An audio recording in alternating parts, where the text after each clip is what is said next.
Thank you so much to everybody for being here today, and a big thanks especially to Senator Rosen, Senator Lujan, Senator Padilla for their partnership on this bill, and to my colleague Representative Schreier from my home state of Washington. She is leading this legislation in the House. Our bill, the Let Doctors Provide Reproductive Health Care Act, is really straightforward. It protects doctors providing legal abortion care and ensures that they can do their jobs, practice medicine, and save lives without the threat of legal action.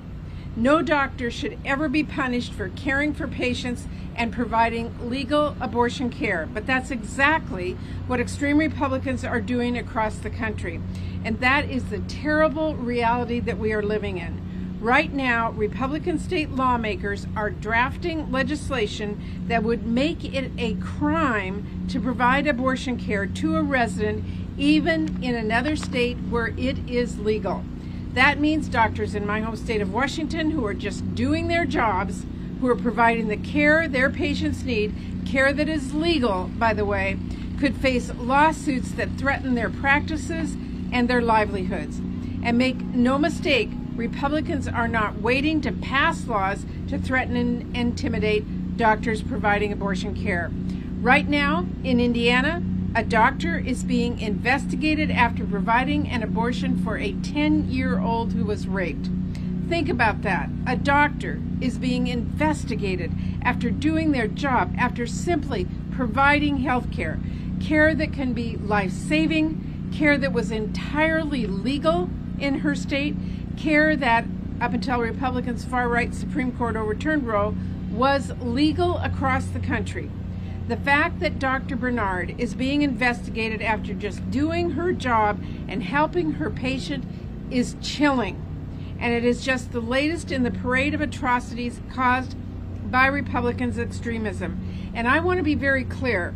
While Dr. Bernard's story may be in headlines today across the country, she is not the only doctor facing threats, and she will not be the last, which is why I'm so glad to have providers like Dr. Bernard and like Dr. Verma, who is with us here today, who are willing to speak out and make clear to the world the threat they are facing and the terrifying stakes if they are prevented from providing the legal reproductive health care that so many women depend on.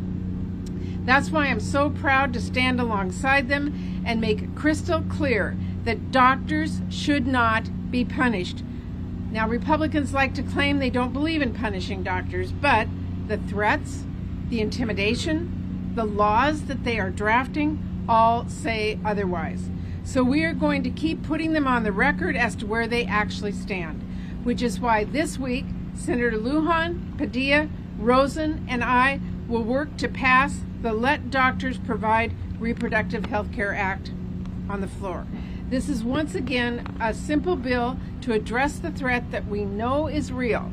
This bill will protect doctors from protect doctors who are providing legal abortion care and ensure that they can practice medicine and save lives without fear of legal threats and intimidation.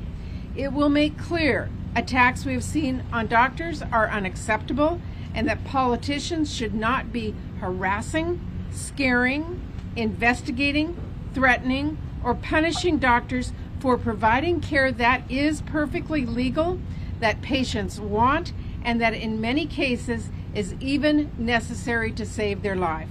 So to all the Republicans who claim they don't want to punish doctors, if you want to show that your word is more than an empty talking point and more than a broken promise, this is a no-brainer. Let us pass this bill this week.